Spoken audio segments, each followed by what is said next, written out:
Tap, tap in. Yeah. Gon' tap in. Tap in. Yeah. Gon' tap in. It's crazy but true. Shot town to the Lou. It's a Midwest connection, and you know what we do. If you tune to our pod, make sure you like and subscribe. That's crazy, G. It's crazy but true. The remix. It's the sequel everybody wanna see. First time I was solo on the track. Ran it back, now we stack. Time for pod therapy. So what's what? You don't know who joining us. They got questions, we got questions. The hot seat just warming up.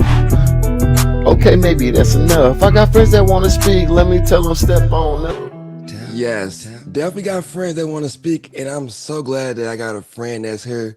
Welcome back to your favorite podcast, Crazy But True the podcast. This is a special guest episode. I'm glad that I have Miss. Can I call you Miss Sharita back? Is that okay? It's definitely Miss. Ooh! I got Miss Sharita Beckett's in the building, man. And I'm glad y'all glad to hear my voice. I know y'all glad to hear my voice. I only got 2 screens on the screen today, but it's cool. Man. We got a fire show lined up for you, and I'm glad I'm able to bring it to you.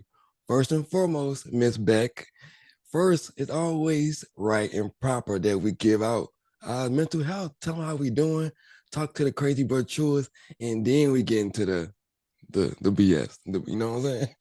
So talk to them, tell them. I don't know. They curious now. They're like, why she here? What's she doing?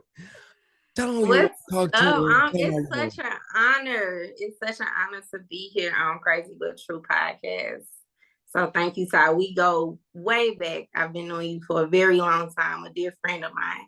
So I appreciate you for this opportunity.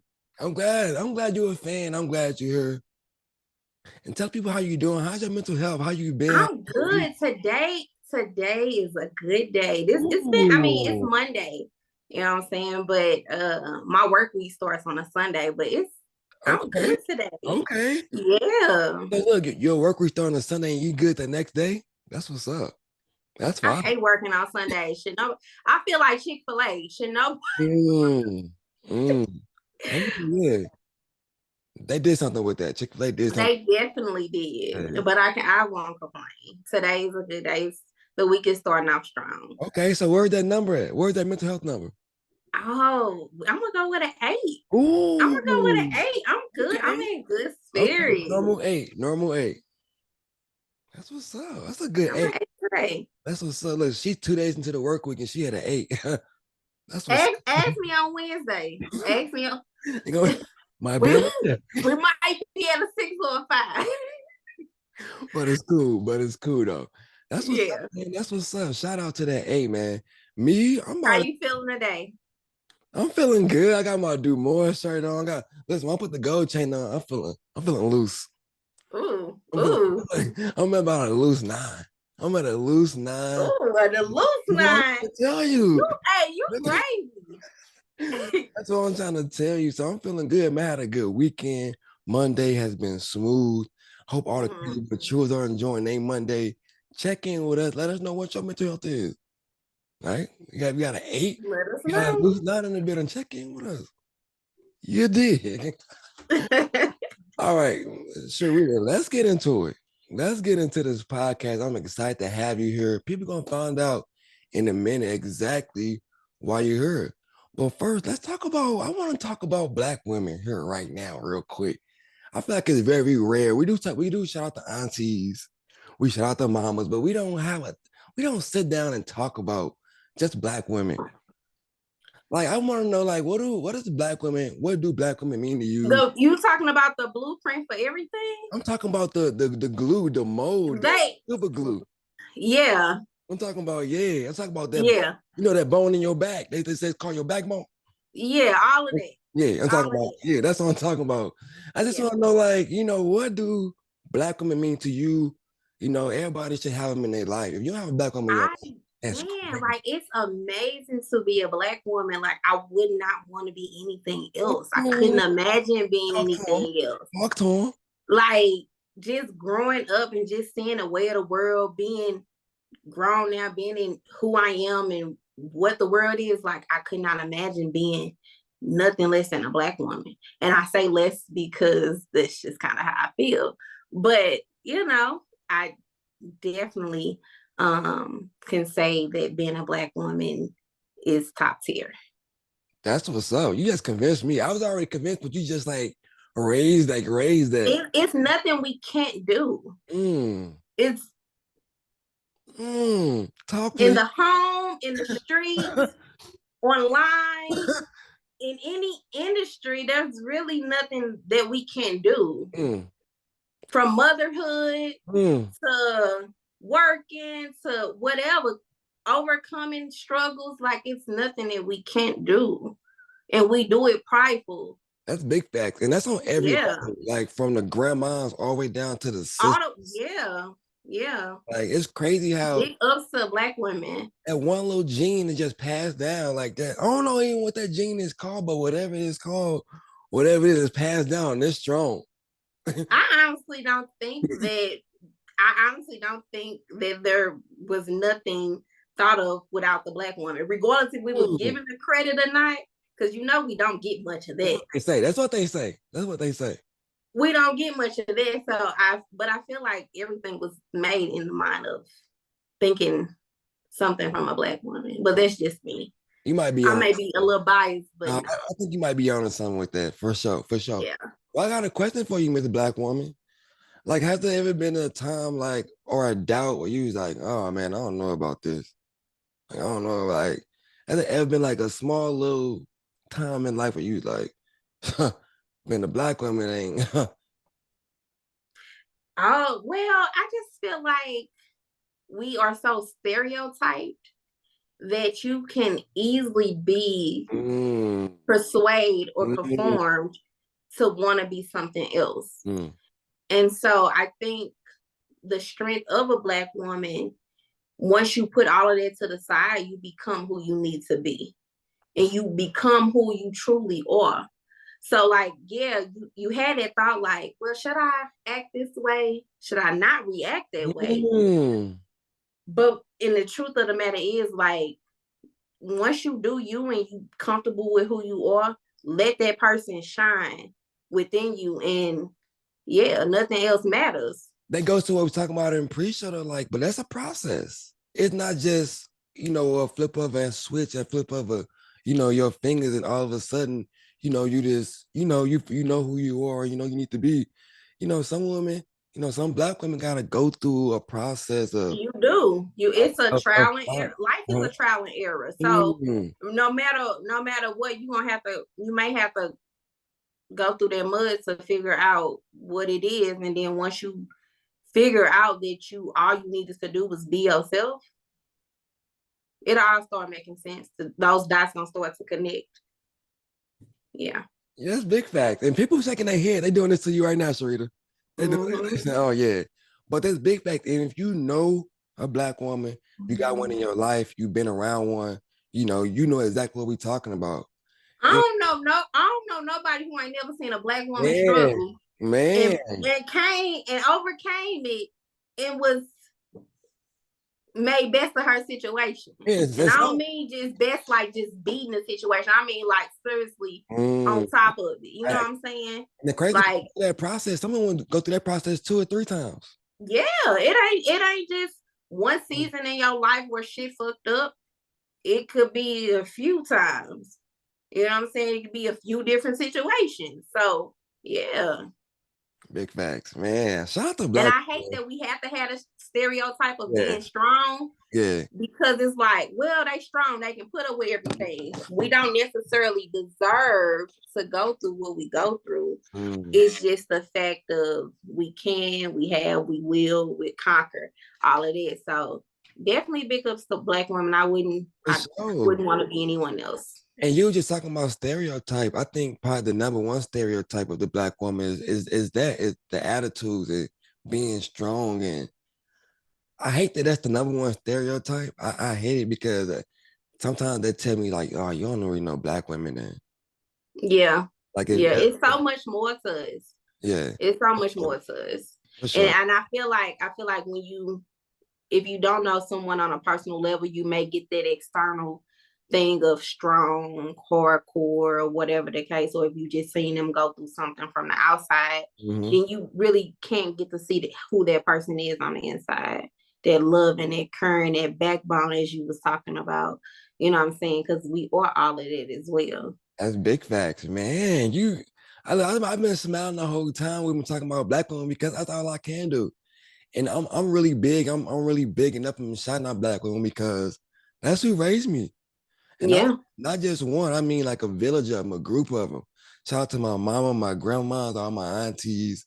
Like y'all made me sit down and made me see the epitome of a black woman, how strong y'all really are. Everything you said about black women, I can but agree. Yeah, I have an amazing group of friends, and like the sisterhood, the friendship, like everything you can think of about a friendship or sisterhood or however you want to put it, like they are that to me. You know what I'm saying? Like I could not, and it's to me, I'd be like, and literally all my friends around me, it's not even one of those things where I sought out women who have a certain aesthetic or whatever, but literally all my friends are just bosses. Wait. So you ain't one of them girls who said you gotta look a certain way, go to the club with me? You know that was a thing. No, but disclaimer though. This a disclaimer. All my friends being my friends for 10, 15, 20 years. So we did everything together. We went through everything together. And I got some new friends as well, but I don't start out after a certain type of friend. I'm too grown for that. Okay. You know what I'm saying? Because all it matters is how important of a friend. How do you treat me? Fuck how you look. How do you make me feel as a friend? You know what I'm saying? So the friends that I have, like, so grateful for them because I really don't know where I will be without them. So shout out to them. Y'all know who y'all are. Too many y'all the name. What's the name of that group chat? Is it a name for that group chat? You know what? I don't even have. So all my friends, I don't know if y'all real friends. They like scattered. So I don't have like a group of friends. I have one group chat and it's just BFFs. So it's 3 of us in it. You know what I'm saying? But other than that, like all my friends are kind of like, they separate. They kind of all over. For since like location or where I met them or whatever the case may be. But like without a doubt, who they know who they are. Like, yeah. But bomb ass mamas, business women, bosses, like all of that. We don't play. You got all that in that group message? All of that. We don't play. That's what's up. Shout out, man. I don't know no bum bitches. I'm sorry. Because you just said you don't start off a certain amount of women. No, but I guess that's just what I attract. Now, I'm not saying if you struggling or whatever, I can't be your friend, but I'm just saying to speak on where my friends are. Like, none of them know bums. None of them know none of it. Like, they are doing well for themselves. All right, well, I hate to put you on the spot, but like, do you have like a favorite black woman? Do you just got that? Listen, I know you got a whole group of them. You got that one, but do you got just that one favorite black woman who just listen? That's the one. You know who I really am fond of? You know who I'm really fond of? Talk about it. Issa Rae. Fire. Like, that's a good one. That's a good one. Shout out to Issa. I like Issa Rae. So humble, so herself. Like, she does not conform at all. She just simply is living her and not giving a fuck about nothing. Like, she is. I picked up her book so many years ago. It's called The Awkward Something of a Black Girl. And I didn't even know who she was, but it had Black Girl in the title when I picked it up. And so then came the show Insecure. And just from season 1 of Insecure and where she is now is so inspirational. Yes, it is. And it's all because she is her. She's not changing the algorithm. She's not changing the aesthetic. She is just simply her. Like, how can you be mad at that? You can't do nothing but respect it. And the real always gonna win. And we sit in front always. Yeah. Like, and we shouted out Glorilla last podcast because I like her. She's just so I like her. You can tell authentic. So authentic. And always wins in the end. So that's fire. That's what's up. So shout out. My favorite Black woman, the one, if I want to go inside my family, I go with my great grandma. She was older. One thing I learned about old people and I love it just about older people is that they are so honest. I think that was the first honest person I ever had in my life. And that's why she's my favorite Black woman. And she was always just tell me about myself. I used to like it. You know, when I grew up, I learned like, dang, that's okay. That makes sense. She used to say this for a reason. My other favorite Black woman outside of my family, I really fucked with Michelle Obama, man. And you didn't see her with her knowledge braid. Man, I love that. I said, okay. She thinks she me. Yes. I love she that. thinks she me. Like, there's a lot of gorgeous, Black women, but she is just timeless. She's gorgeous. Like, she's been gorgeous since I first laid eyes on her, and just by her knowledge. And it's crazy because the older Black women respect her. They love her. Yeah. I think what I love about her most, she graceful. What? Everything so we were just talking about stereotypes, right? Mm-hmm. Graceful. She just graceful, just beautiful. She walks with dignity. Like I like her. I'm glad that we got to experience her as a first woman. Me too. That was an awesome. Yeah, that's dope. That's dope. Yeah. Shout out to Black women, man. Black women, y'all are so awesome. I wish we could go on and on and on about y'all because we can. That's all. Point blank, period. Shout out to my mama too. I cannot get out this segment without shouting out all the Black women in my life. Shout out to y'all, man. Y'all know who y'all are. I love y'all, mama. I love you, all my peoples. I love y'all. Black women, y'all dope, man. I don't nobody tell y'all different. And you brought up a good point. We don't like when y'all try to change. We don't like it, y'all. Well, I don't. I don't like when Black women try to like be other. Yeah. I don't like it. Do you? It's like you always win. Do you? That's the thing. Do you? You always win. Do you? I had to learn it too, though. So I'm grateful for having to not feel like I have to be anyone else or fit into a box or what. Like simply just me. For sure. Everything you see and get is me. Y'all heard her. Crazy But You is check in with us, man. Let us know how you feel about Black women. We already know how y'all feel. So just tell us who your favorite Black woman. I don't know, maybe you got more than one. Your favorite Black women. Check in with us. Let us know. Drop them in the comments. You did. All right, man. All right, we rolling. You good? You good over there? I'm good. You feeling okay? I'm good. You got a drink over there? I have my drink. Let me pour up. There you go. There you go. Ooh. I got the bubbly tonight because this is celebratory. This is a celebratory night. I like it. When it comes to celebrating me, I'm gonna do it every time. You got to. You got to do it for a long period of time too. Yeah. All right, man. Let's go ahead and get into the next topic then. Like, we got to talk about this because this is a very important topic, not just for me, because I want to be nosy and I want to know more about it, but because I know there's a lot more people out there like me who want to know more about this. And I'm sure they be having a lot of questions for you, I'm sure.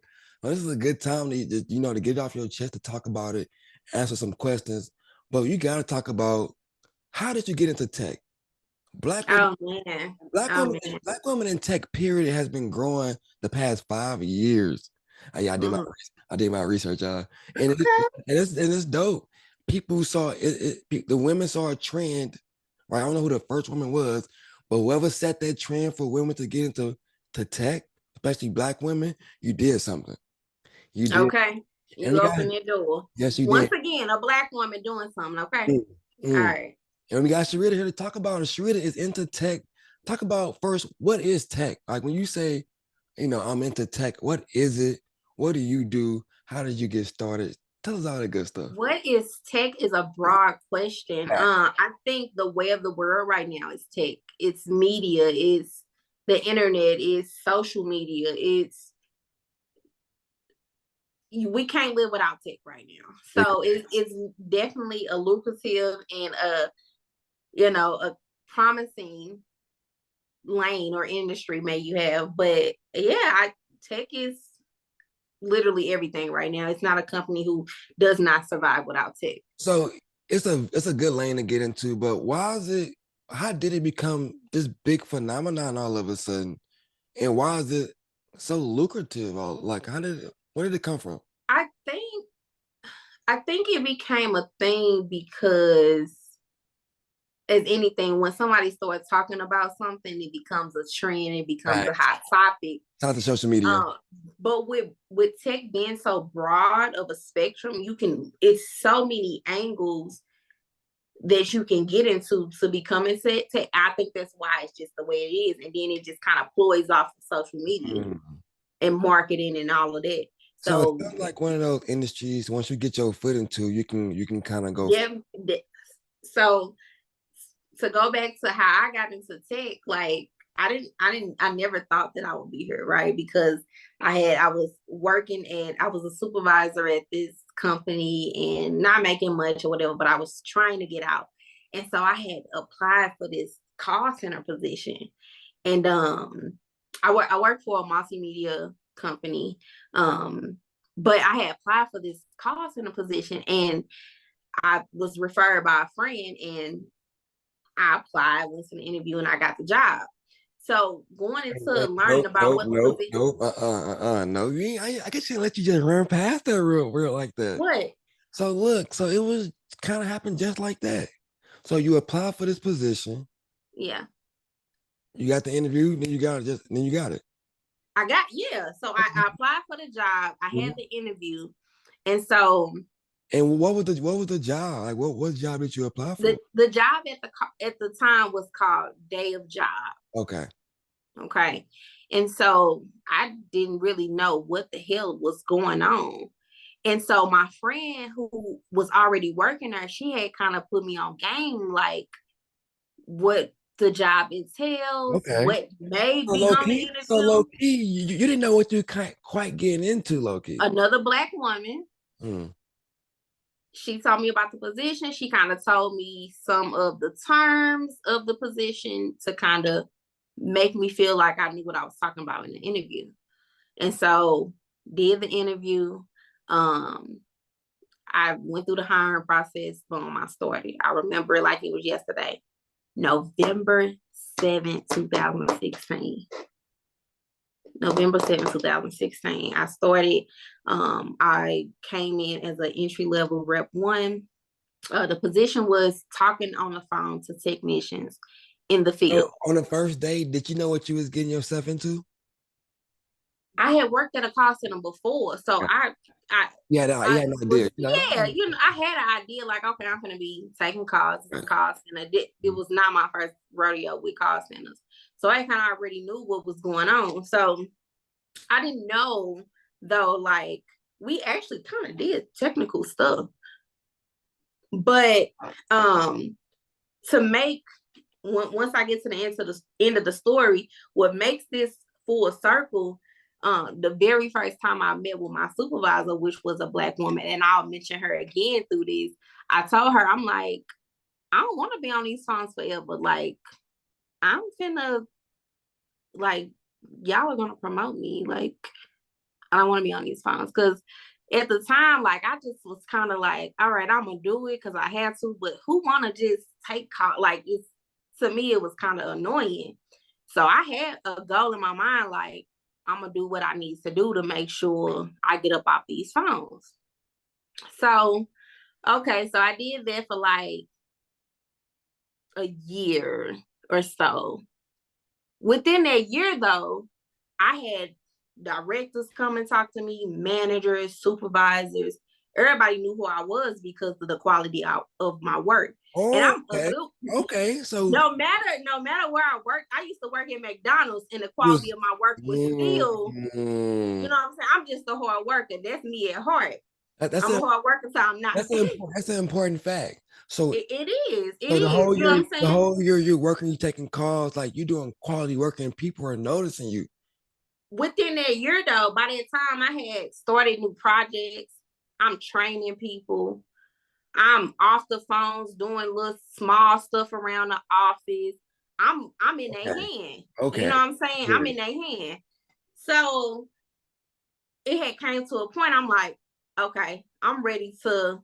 I'm ready for a promotion. Something pop off. I need something to pop off. I'm ready for a promotion. Yeah. So these two guys had got promoted over me, but these are the same two guys that I trained.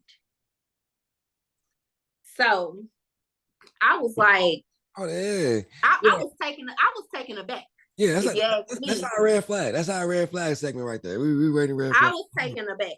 So, you know, by this point, it comes a time when you dealing in the corporate world on what to address, what not to address, what can you say, how can you say it, especially being a Black woman. You know what I'm saying? Because are they angry? Or they, you know? So I took the liberty to myself to go talk to the director. I'm like, I went to her desk. What's up?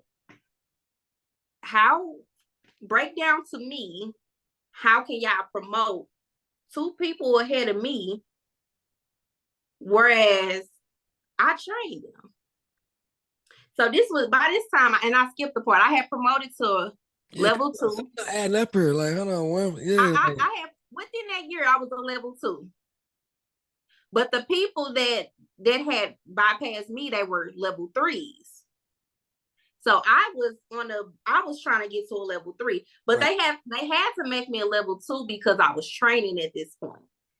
But the level 3 is where I was trying to get in, because once you get level 3, you off the phones. Okay. Remember, that was my goal. So she was like, she assured me, she's like, oh, it was nothing like that. And, you know, whatever, tried to reassure me, like, you know, your time is coming. And I had ended up talking to a manager as well, which was a Black woman. And then the director I talked to was a white lady. So they reassured me that it was nothing that I did. So now me, which, you know, that's a different story. I take stuff personal, and I'm on the defense side. I'm blackballed. I gotta be. Because why y'all? Okay. So you really okay. So because and I feel like that because of the way, once again, how do you carry yourself in the corporate world? Do you fit the picture? Do you fit the ideal person to lead? How do you come dressed? How do you interact with people? How do you talk? How do you walk? All of those are playing through my head, like, okay, maybe I just don't fit that. You know what I'm saying? What is my workplace personality? You know what I'm saying? So all of that was just kind of playing in my head. But nonetheless, time go past. So this is about 2018. I don't get promoted, but I get transitioned to another role. So okay, are you going up at this point? Lateral? It's lateral. It's lateral. Okay. It's lateral. So, you know, there was a little push for me. It wasn't technically, I was still kind of on the phone, but I wasn't taking inbound. I was doing outbound at this point. Okay. That's a step. Which was at my leisure. So, you know, by that point, I'm chilling. So, okay. So we had got a position for a supervisor role. Keep in mind, so this is me. This is about a year and a half in. So, a year and a half in. You put your time in, you grind in, you get a little leeway in the thing you doing. You know, okay, you getting somewhere. But because the first 6 months, everybody had already knew who I was.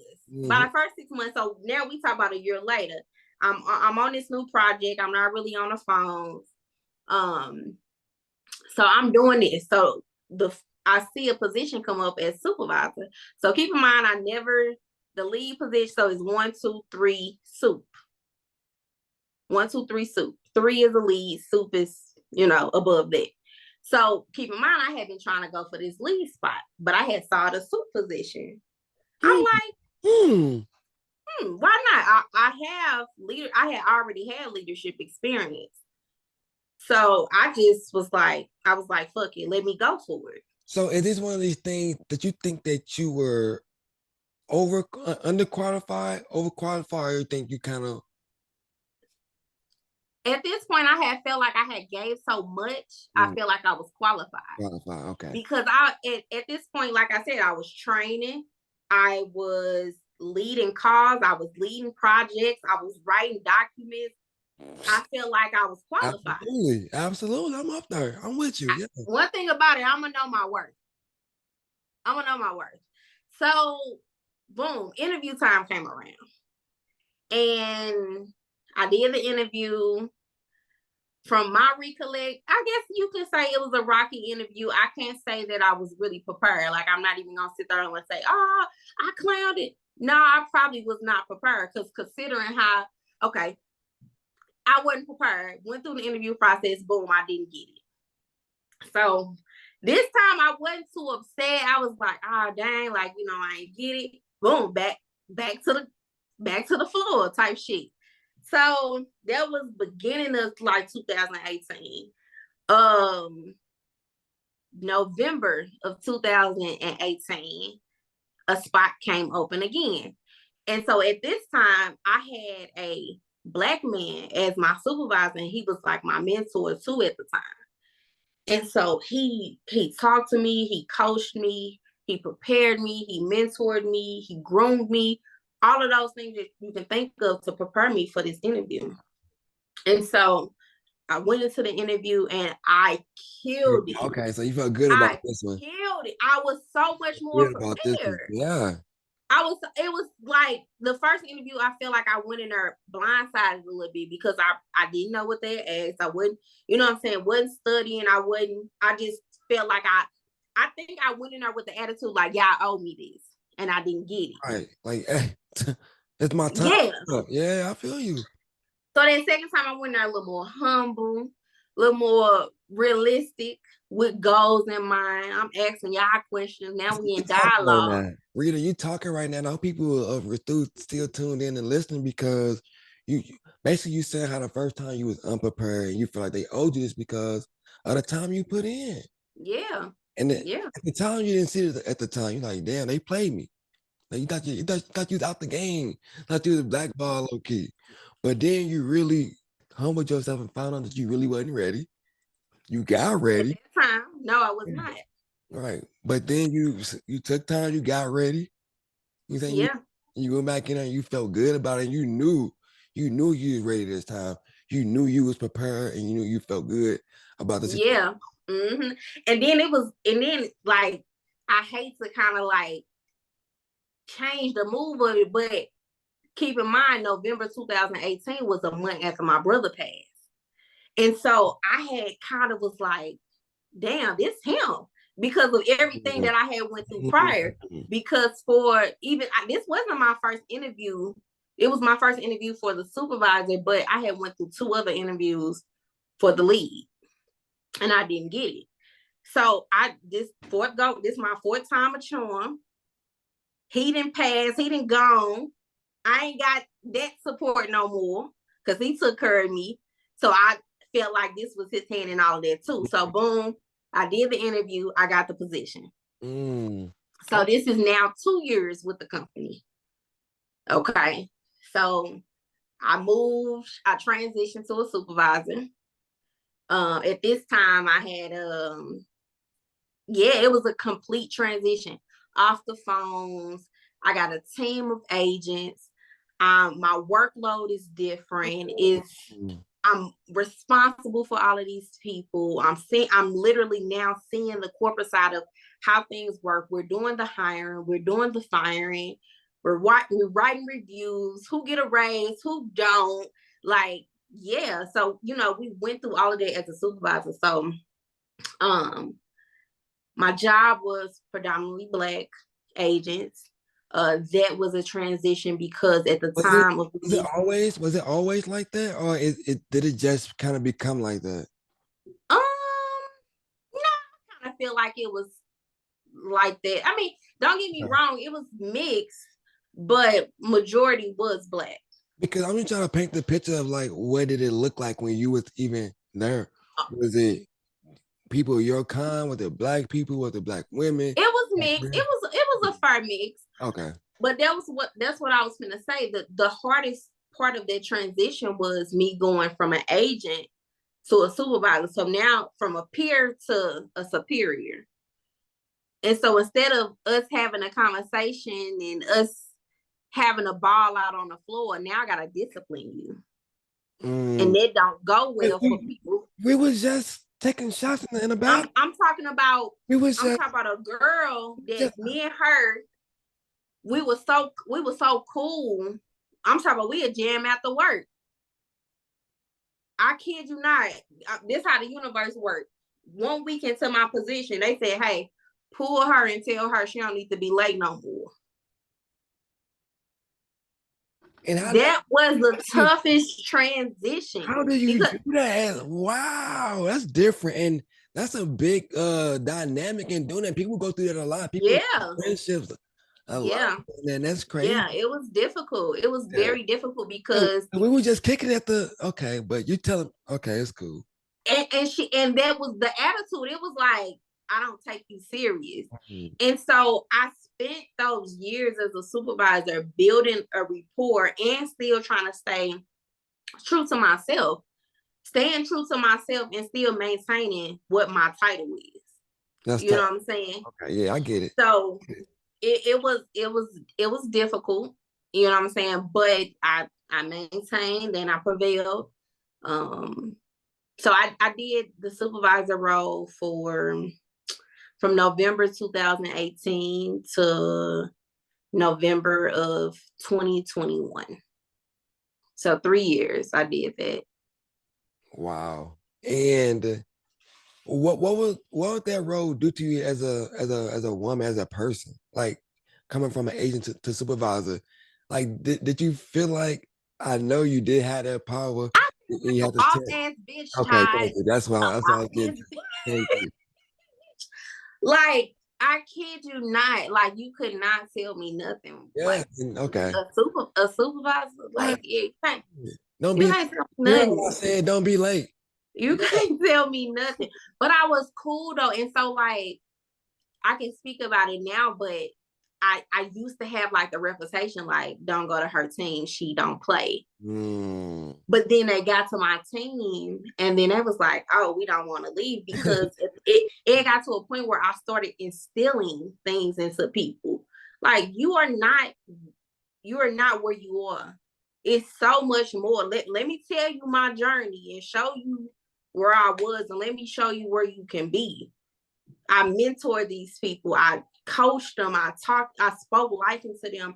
I was just me. You know what I'm saying? And that's a different type of supervisor, different type of boss when someone is speaking like that to you. Because usually, be honest, bosses and supervisors don't talk like that. They don't speak like that usually. All right. So that's a different type of feeling when your boss is speaking to you affirmations. Because your boss, like I said, you don't do that. Because my thing was, if you want to make it out, okay, let's do that. Let's do that. You don't want to be on these phones. I don't want you to be on these phones either. Because I feel you. So I made sure that I, you know what I'm saying, whatever and however I can help them, I did that. And obviously you can't save and help everybody. So that wasn't my goal. But the ones that I thought I could or that were invested as much as I was, that was my goal as a supervisor. It wasn't even really, it was about the numbers because that's what companies move off. Yeah. But for me, it was, how can I impact this person? Easy. That's what's up. That's fire. That's dope. That's fire as a like I said, as a boss, as a supervisor, for you to have that vision, you know, for your team. That's dope, man. Yeah. Rita, we see you. People like, girl, somebody doing this right now because they see you came along. Yeah, man. It's just like, so much more to life. Like, it's so much more to life. Like, whatever you really think you can do, dream you can do, you really can. The only limit is yourself. I truly believe it. I'm with that. What is your job title now, and how long have you been doing this job? So currently I am a systems engineer. Yeah. Okay. And what does a system engineer do on a day-to-day basis? So my job duties are simply application watching. Like we monitor applications, and Fire. Oh, wait a minute. we monitor applications for the company. Yeah, For people in the back. One more time. we monitor applications for the company. Okay, go ahead. Continue. So you got apps on your phone. Yes. You know when Instagram ain't loading, you trying to figure out what's going on. Yeah. I'm in the back trying to figure out what's going on and fixing it. We strictly deal with applications. Like I said, I work for a multimedia company. They provide all type of services. And so you telling me I can hit you up like when my Instagram ain't working, I can hit you up and you can fix it up real quick. I don't work for Instagram now. Okay, my bad. But we can talk offline about what app I can help you with. Okay, say less. We can talk offline about what app. You know, Black people don't like to tell them where they work at. You know, like somebody after them. They gotta tell you in private. I always gotta tell you in private. It's really crazy, but it's true. Crazy too. I'm telling them to come. I'll tell somebody, like we having a one-on-one conversation. I'll tell somebody, but I don't really be putting, because I'm kind of wild online too. I kind of like to have it balanced.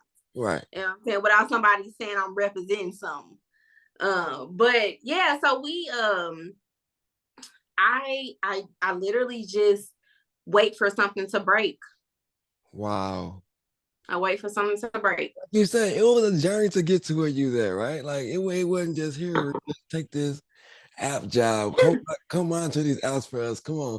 It wasn't like you said. It was a journey to get there. It was a journey, and so after I had did that, I kid you not, Ty, like after a while being a supervisor, I was stressed. Like I started taking FMLA. If y'all don't know what FMLA is, go get you some. Go ask your job about it. Them people gave Ty, I bullshit you not, right here in the guy. Them people gave me 4 days a week to take off. You only work 5. They gave me 4 days to excuse myself. I definitely heard about this. I definitely know about this. It's family medical leave of absence. Facts. And so, I was taking FMLA on a regular. I was not happy. I wasn't producing numbers. I was literally crashing out. After COVID, and so maybe 2020, I just was like, I'm doing. And you know what never changed though, how I interacted with my teams. There's one thing that never changed. I started to not produce quality work as far as not caring if I was number one and things like that. But I still made sure I interacted with my team, showed up for them, and was being the best that I can be. That's what's up. But moving along, so come 2021 August, I had to say, my very first supervisor, who I told that I was going to get off these phones, she wrote me and she was like, "You want to come to Denver?" That was the easiest yes. Hold on, man. Hold on. So this is the first supervisor the very first lady that I talked to, right. The same Black lady that I told, wow, that's okay. That's how full circle. So that's how this thing called relationships work. When you meet someone and you have a great relationship, and later on down the line, okay, that's how that thing works. Okay. Remember I said that first 6 months, everyone had knew my name. I had put so much work in where it made her look good as a supervisor. So she was my first supervisor. And so she remembered 5 years later how hard of a worker I was to even ask me that question. 5 years later, wow. 5 years later, from 2016 to 2021. So when I think I broke my damn index finger trying to say yeah, because do I want to come to Denver? Yes. Well, that was the easy yes. That was the easiest yes you probably said in your life. So look, what kind of jobs in tech are available for us? When I say us Black people, what's the hidden stuff that we don't know about? And my biggest question is why are people so afraid to get into tech? I think that when people initially thought of tech, they was thinking of coding, writing, programming, software development, the math about the math behind it, the code writing and Java and all of that. So that's the advanced tech. You can literally now get into tech and do the simplest thing like IT support. That's resetting passwords. That's creating user profiles. That's easy. That's you just learning a process and following it. And like, but do you have to have experience for this stuff, or can you? Okay, so are they training? Do you gotta know a little bit of school? Like, what's the qualifications and the requirements to be into tech? It's hard to speak, so it kind of like grind my gears a little bit when people put out the blanket statement: get into tech, you make six figures. Yes, and that's all you see and hear mostly about tech. And so that's what makes people jump on it. Okay, how do you make the six figures? How do you? I'm not saying you won't be lucky enough to start off entry level and making six figures, but be for real. Who you know coming off the street, no experience, no education, and her go 115K. Somebody add up. With stocks, with benefits, not a startup company. Yeah. Be effing for real. Yeah. Be effing for real. But I say that to be realistic and not discouraging. Because where I started from is not anyone else's journey. But I know how long it took me to get to six figures. You know what I'm saying? And I think that I don't think that experience is needed. I think that you just have to do your research and figure out, first off, what lane you want to get into. Because once again, to say you want to get into tech is broad. You need to figure out what you want to do in tech. Yeah, do your research. Do your research. Do your research. Figure out what you want to do. You can be a analyst. You can be a project manager. You can be a systems engineer. You can be a principal engineer. You can be a data engineer. You can be a data scientist. You can be a recruiter in tech. A recruiter in tech, you don't know shit about tech. Y'all writing this down. Hope y'all writing you don't have to know anything about tech to be a recruiter in tech. You just got to know how to hire people. That's a big fact. One of my friends does that, and he does a really good job at it. You just got to know how to hire people. But you can still say you in tech though, because that's what you know. What I'm saying, I guess you can still say you in tech. So it really is just depending on what you want to do, and depending on what. When you go into software development, when you go into data sciences, when you go into analysts, some experience or some education may be needed. And so what I've learned is being someone who was in leadership and someone who's been in the corporate world. Do not be discouraged by a job posting that tells you that you have to have A through Z qualifications or expectations. That is simply to scare you away. HR and recruiting is going to sway that, because my job I was not qualified for, but I had 4 years. I had 5 years. That's a gem you just dropped too, by the way. That's definitely a gem you just dropped. Yeah, like I was not qualified, but my experience helped me, and I did gain some certifications, some like basic certifications to kind of boost it. But overall, I think that going into anything, just do your research. And I tell people, apply. What are they going to say? No. The best thing that you can get out of applying is an interview, and then you know what they ask you, and you can be prepared the next time. So that's the best thing you can get out of no, because you know what they're going to ask. Exactly. You know what I'm saying? So I think that once people can narrow down what they want to do in tech, there's no one road.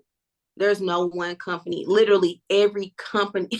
I just joined LinkedIn, and I keep getting a ding for PlayStation. Who the fuck thinks to apply at PlayStation? Right.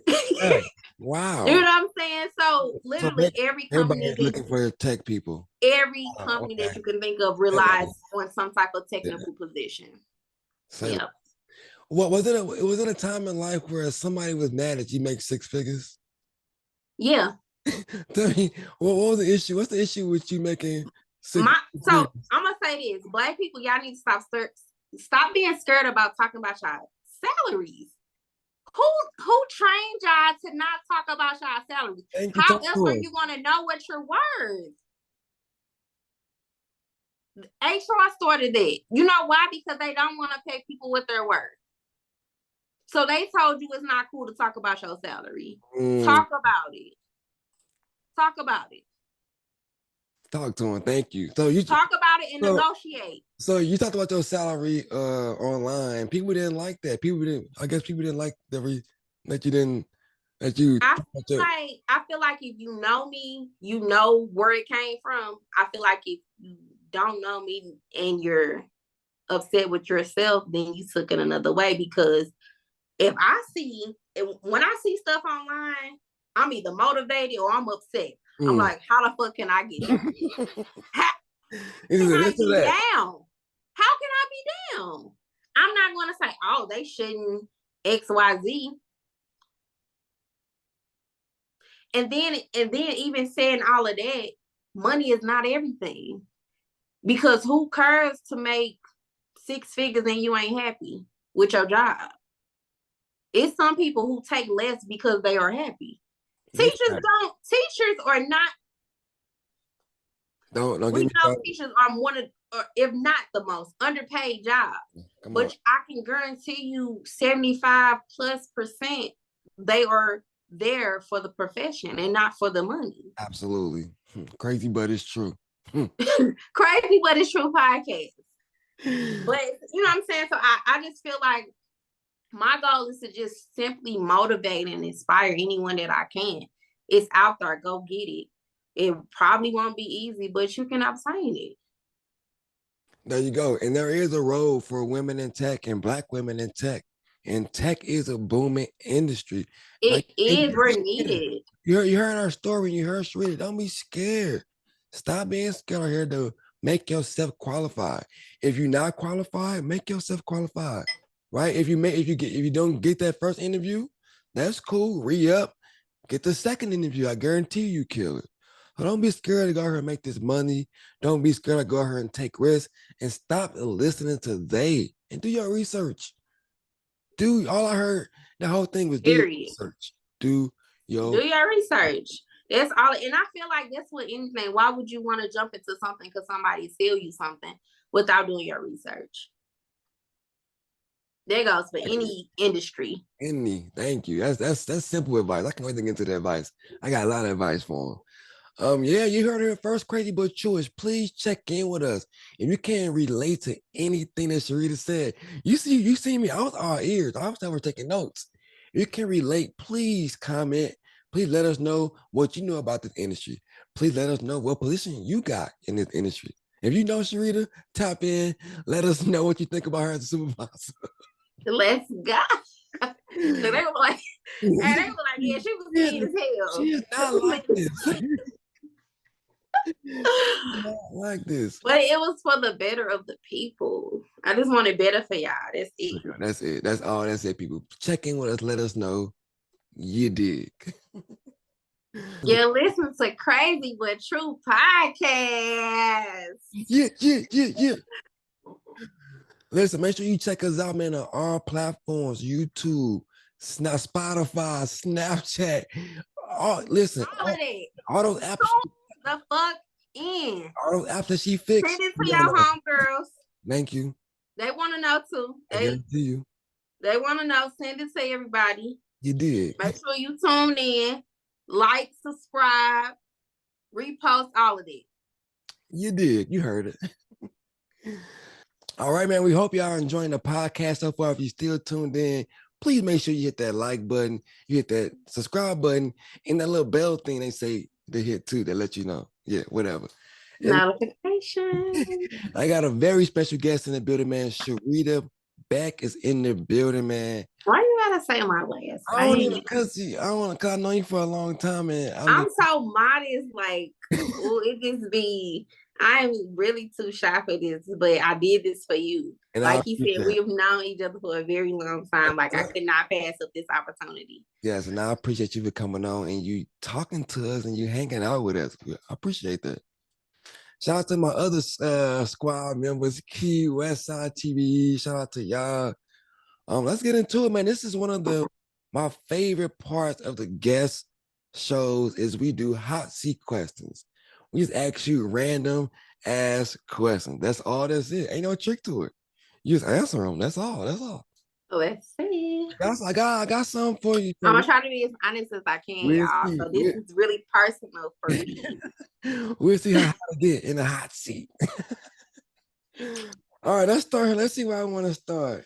All right, let's start right here. Sharita, how much does it cost to take you on a date?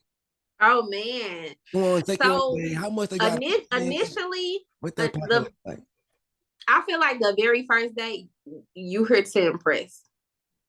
You here to impress. Now, where it be experience or money. Experience or money. Because I'm all about a good time. When the bill come, I don't even gotta look at it. I don't really care how much you spent. I'm not paying it no way. So I'm about the experience. Oh, no. So, but we not going to Longhorn. We not going to Longhorn. But they got good steak. We can't go still. We can go on the third date. Third date. I like Longhorn. Okay. Not on the first date. You said first date. Not on the first date. You should go all out. I buy $60 steaks on my own. Okay. Not on the first date. Now if we're doing something interactive, like obviously that's different. But if we going to a dinner day, like make it somewhere where I feel like I want to put some clothes on. Okay, so you want to dress up. So on the first date, you trying to go all out. So I gotta spend. It ain't even about all out, but at the same time, it shows you the initiative and it shows you the intention. So once again, how much does it cost to take you on the date? That was the question, huh? I'm not a simple girl. It's no simple answers. I don't know. We can have fun with $100. We can have fun with $100. You can go crazy with $100 on a date. We can have fun depending on where we go. Like I said, if we do something interactive, like there's gonna be shooting range, right? Easy. I like the shooting range. Okay. We can go there. Go there, get some ice cream out there. Okay. We can spend $100. Easy. Okay, fellas, you heard her. Easy. It's easy. But that's about the effort and the thought. Like that, it just doesn't go down to the price because I've been on a $300 date for dinner and it was trash. There's that. I get you. I got you. There's that. Okay, so it's really not about the money, about the experience. It's about the experience for sure. For me, rather. Okay. All right. Oh, we moving. Not bad. That was an easy first one. We just warm. Still a little. What about this next one? What about did Bae come over first time? You say, you know what? This date is on me. And I'm cooking at home. Come over. What you cooking for Bae for the first meal? Coming over. What you cooking for? Ooh, I'm gonna make some salmon. Ooh. With some mashed potatoes. Ooh, I'm sorry, Bae. I don't eat seafood. I'm kind of. You don't eat seafood? Sharita, how much does it cost to take you on a date? Oh man, potatoes. Okay. And some green beans or some broccoli. I like a balanced meal. Okay, I can mess with that. All right, fellas, y'all. She said filet on the. So I treat you out on the first date. You treat me right on the first date. You treat me right, I treat you better. Easy. That's easy. Okay, that's easy economics. Yeah. All right, okay, we rolling. That's easy. That's too easy for you right now. You okay? I went through the curveball. She said, "Filet mignon." But disclaimer though, like I don't ask for nothing I don't do for myself. You don't ask for nothing you don't do for. Okay. Yeah. That makes sense. That makes sense. Because you have people who be like, I want XYZ and I never had XYZ. Buy me a Birkin. Can you? That's a little different. Okay, my bad. We talk about food. He didn't skip to the bag. I carried away, my bad. Who hurt you? I'm just saying. Yeah, can you buy a Birkin? Who asked for a Birkin sign? That felt little personal. Just saying, like, don't ask me for a burger. You can't. Never mind. All right, next one. What is Sharita's number one relationship rule? It's your number one. It's your number one. The other ones you can take a deep breath. We can talk about it and get past. But this is your number one relationship rule. What is that? Number one rule. Because mine is simple. I'm gonna white think about yours. I'll just tell you mine. And mine is very simple. It ain't even that deep. But you do not eat without me. If you don't eat without me. That's like I'm just like, if I'm coming through or like you coming through or whatever, vice versa, like don't say you ate already. Like I'm kind of mad at because don't eat without me. You ate, you saved me some? Did you give me some? Miles in there? Okay. I'm just saying. Okay, that's a deal breaker. I'll break out with you for that. Number one rule. Oh, okay. We kicking it. You kind of got me like. We kicking it. Oh yeah, drinker. Hey, fellas, like I'm a tough cookie. Listen, she making you filet mignon and you kicking it in the relationship. Go ahead, man. Do y'all go be kings. I feel like I feel like stability. Ooh. Stability is a rule of mine. And look, everybody's always getting their shit together. I'm not saying it. I'm saying how stable are you? Are you working at a temp job? Okay. What's going on? You moving every month? You house the house? How long you been on your couch? Those are the things that stability is what I look for because. Okay. Yeah. All right, that's real. Okay. I almost had you on that one, but it's getting a little warm now. It's warming up. Let's go here then. Let's go here. What about? But if you watch that Netflix show without me, that's a big one. Listen, that's a big relationship rule, people. Then you want to try to tell me what happened, knowing I don't like spoiler alerts. We good as done. Good. I'm gonna fake it like I didn't watch it. You bet you watch Power without. I'm gonna fake it like I had never seen this. Crazy, but it's true.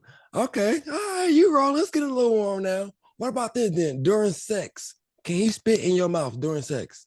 No. Ooh, big no. Quick no. No. You probably ate some ribs earlier. I don't want that in my mouth. You don't want that little. No.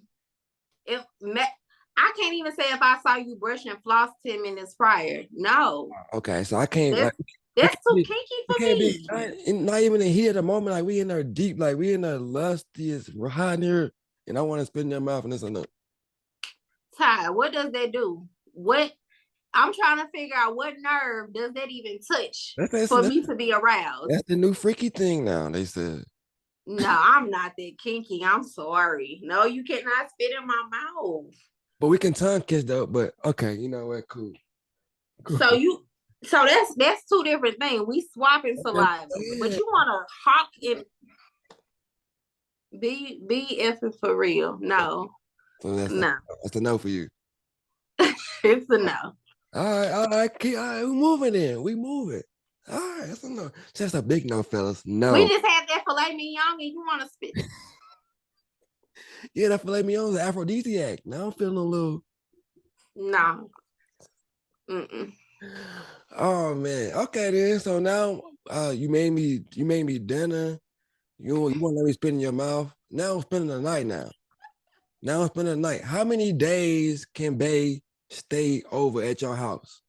Oh my God, my face right now is everything to me. How many days? How many days can Bae stay?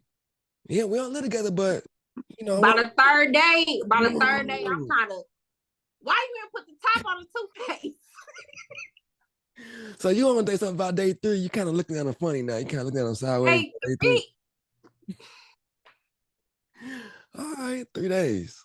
3 days. 3 days. Now, if I like you, though, if I like you. Even if he putting that hammer down. If I like you, 4. Okay, If 4. I like you get an extra day. If she like you get an extra if I really just, if I just want to be in your skin. 4 days. It's that. Okay. Right. Okay, like you get an extra day, fellas. She like you. If I like you. You know, Richie said, I think I like you. Know what he meant. I know what he meant when he said that. Okay. All right. I think we getting somewhere. We getting somewhere in this hot seat. It's getting a little warm. Okay. We doing okay. What about, how do you know right now? Okay, we had dinner. You want to be spitting your mouth now for the night for a couple of days. Now, how do you know if you got that fire? Like girls be saying, I know I got that heat. I know it's this. How do you know?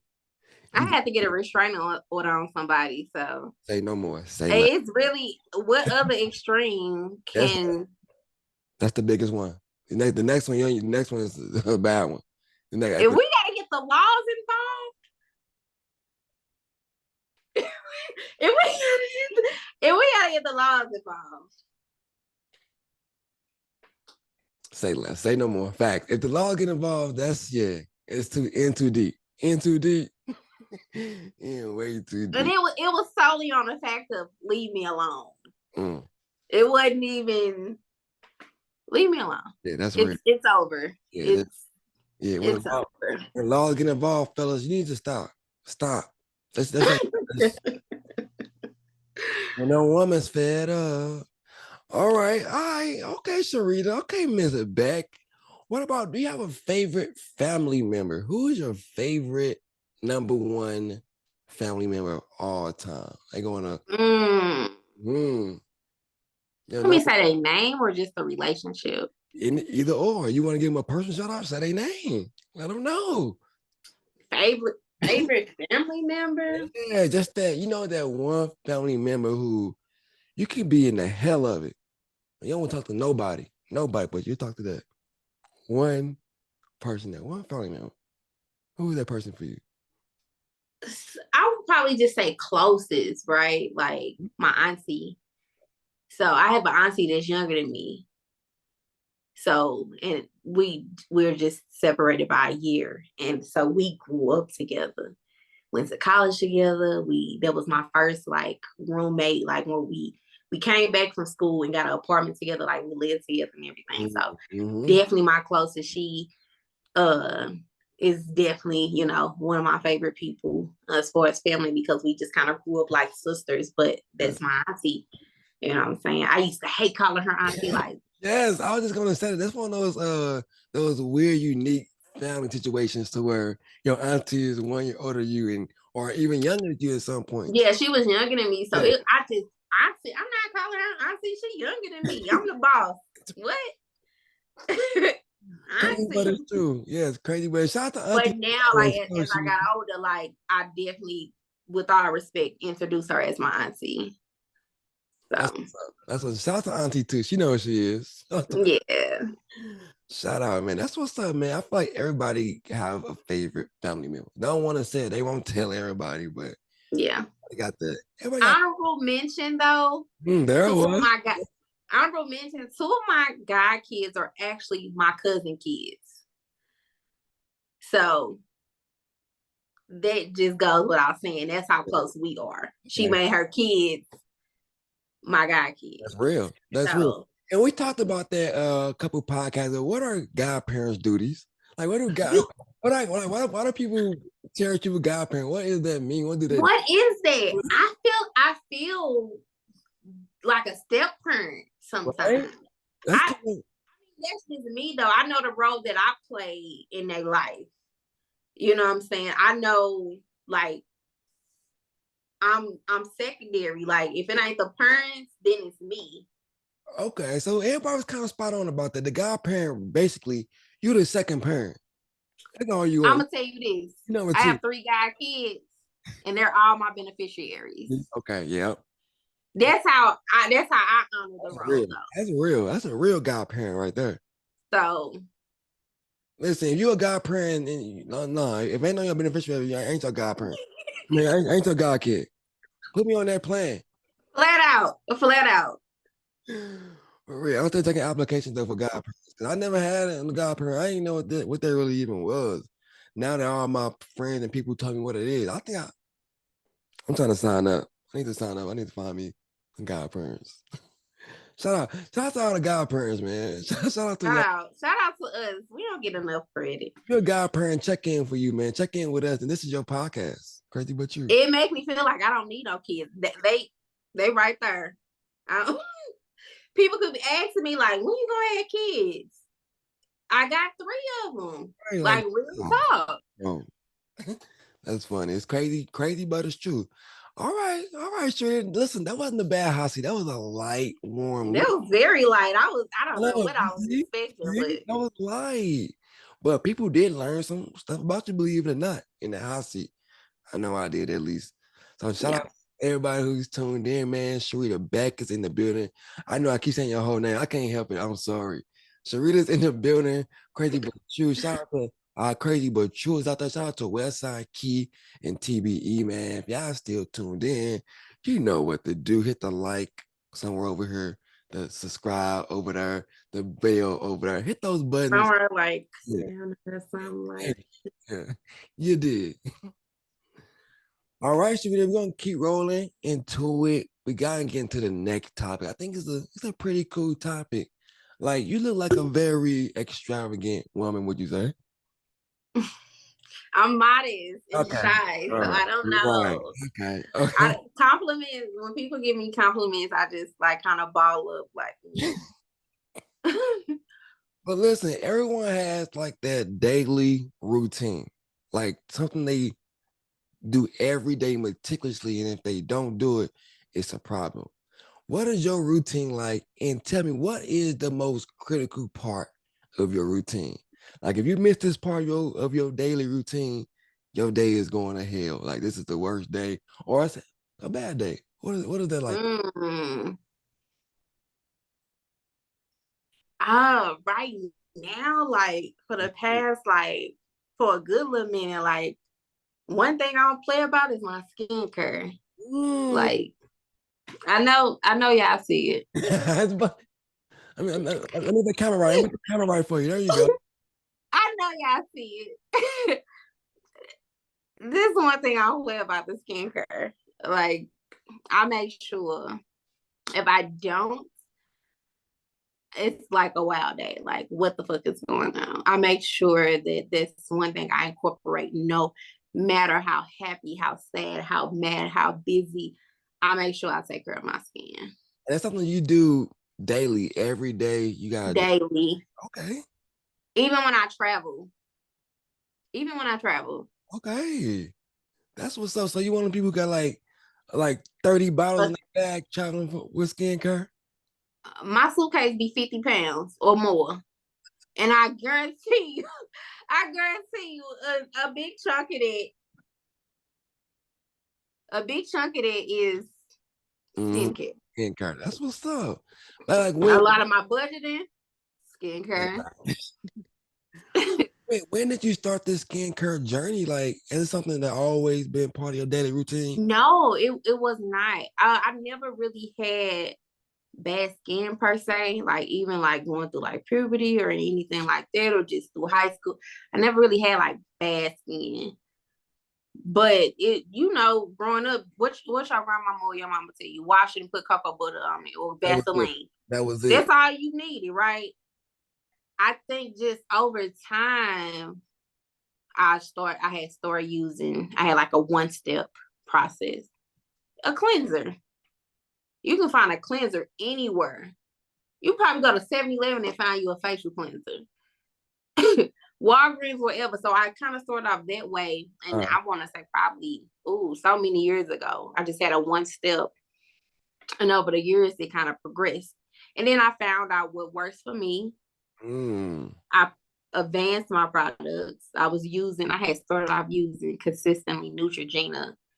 You can find it anywhere. Neutrogena is, you know what I'm saying? It's a very basic drugstore product. And yeah, now I have like a 6-step facial regimen. That's a lot of steps. That's a lot. That's a lot of steps. And Yeah. Pretty hurts. Beyonce was not lying when she said pretty hurts, man. It's a 6-step. Mm-mm. That's great. What's crazy about skincare for me is it takes me like to see somebody else's skin and be like, all right, tell me what you did so I don't do that. Like, that's how I look at it. Mm-hmm. How your face get like that? All right, you let me know. All right, that's what I won't do. That's Yeah. how I go about it. Every guy that I talk to, so look, if you ran into a guy and he got good skincare, I probably got something to do with it. Because I kid you not. That'd be the first question. They don't want to know my last name. Nothing. They want to know what you use on your skin. First conversation, I on everything I love this guy. Our first conversation, we was 7 minutes in. What do you use on your skin? And from then on, I said, oh. Yeah. That's how you know it's hidden. That's how you know it's hidden. It's working. She said 7 minutes in. That mean he was staring the whole time. The first 6 minutes, he was working up the conversation to ask me. What was mesmerized? That's crazy. That's what's up. That's a critical part. I'm sure it's a lot of people. It is. A lot of people got that critical part of their daily routine and skin care. I can't even say. That's how you know. I don't really indulge in it too much. I got a basic. Some people just naturally have good skin and they don't have to do anything. Yeah. But it just feels good to me to set that time out of my day to pour into myself. You know what I'm saying? I go get facials as well. That's a part of it. You know, by an esthetician or whatever. But yeah, to set that time aside for me. Important. Okay. So even little stuff like that, that's self-care too as well. Skin care is also self-care.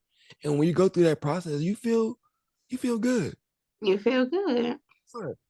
Yeah, I got a basic little skin routine. I got one little facial cleanser. And sometimes that's all you need. I would just suggest to you get a moisturizer and a sunscreen. Just because we Black people, get a sunscreen, a moisturizer, and a sunscreen. All right. So yeah. Not bad. A daily part of my routine that a very critical part. And I know this will sound so basic and so simple, but it's true. It's food. Like if I miss any time of food, like breakfast, lunch, or dinner, I'm pissed. Like I'm hangry. And what's crazy is I can go over like 4 minutes. I'm pissed. What's your go-to meal? My go-to meal, tacos. Oh, it's too easy. It's so I love me some tacos. You see how excited I just got. It's so easy, and you can use any protein. Hey, you can do a taco however you want. However you hard, want. soft, pause. However you can stuff it however. No, facts. All facts. Well, yeah, tacos is my easy go-to, but like I feel like I'm always gonna have something for tacos. I'm either at least gonna have the meat. I'm gonna have something to make. Pause. Yeah.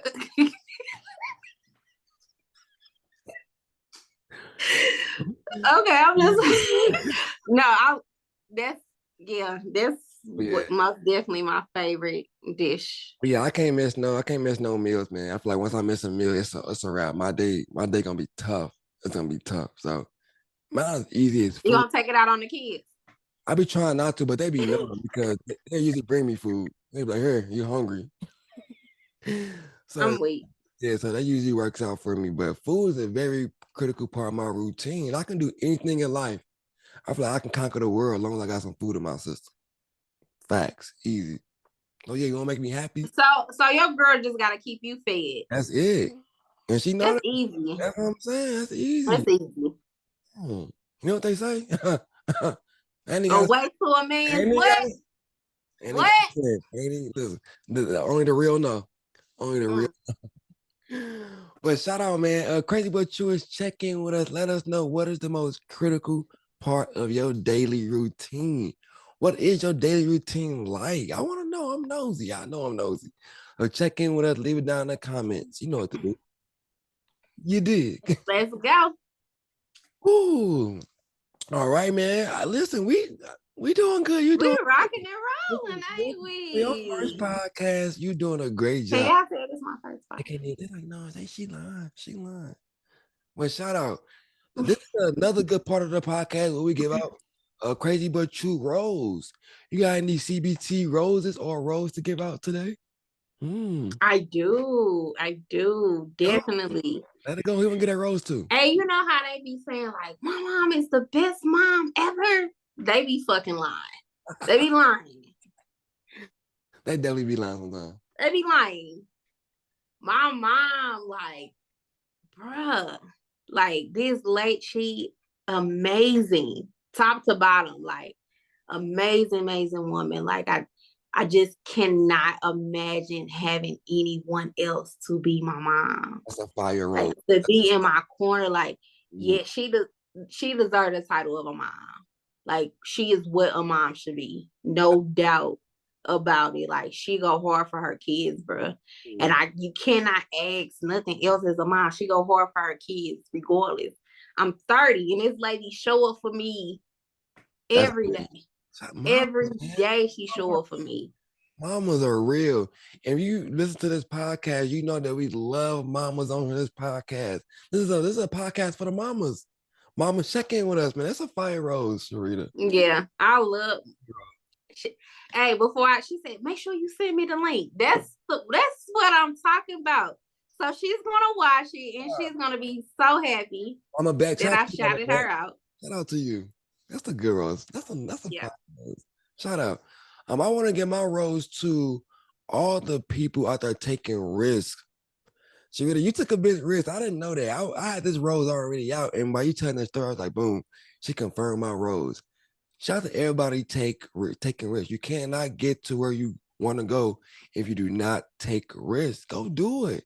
You got nothing. You got nothing new. You came from the bottom anyway. You've been from the bottom already. Hey, I am not one to take risks. So this was really one of the first time I'm like, I betted on myself. And it worked out. It's working in my favor. It was literally the best decision I've ever done. I'm a whole new woman. That was you got last year. That was you gotta do. So, yeah. Easy, Rose. Shout out to those. Thank you. These roses run for y'all. All right, man. We're rolling. You know, another good part of the podcast is the crazy but true advice. This is where we leave you with something. We can talk shit throughout the whole podcast, but we're gonna leave you with something. So, what kind of advice you got for our crazy but truers? If you like, I can start us off, man. If you don't mind. Go ahead. I'll follow your lead. Listen, I know ladies first, but I'm gonna give her a little chance to think about her advice. My advice goes out to listen. The end of the year is here, people. We did it. We almost done. We didn't do it yet. We did it, Joe. We didn't do it yet, but we almost there. People, the end of the year is almost here. Y'all know it's time to come up with those New Year's resolutions. Make sure you get one that you can touch this year. Some of y'all made those New Year's resolutions last year. Y'all only made it 3 months. This time, get something you can actually touch and obtain and finish this year.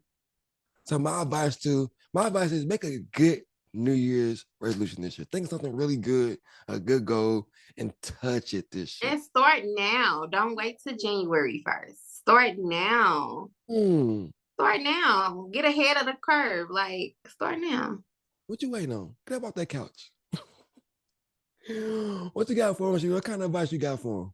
Just to piggyback off that, like, don't give up. When I tell you nothing is easy, stay consistent. Stick to the plan. Like, it's going to come, like, and it may not be overnight, but definitely stick to it. Stay consistent and just work your ass off to get there. Like, nothing comes of someone who just sits and wait. Like, so keep being consistent.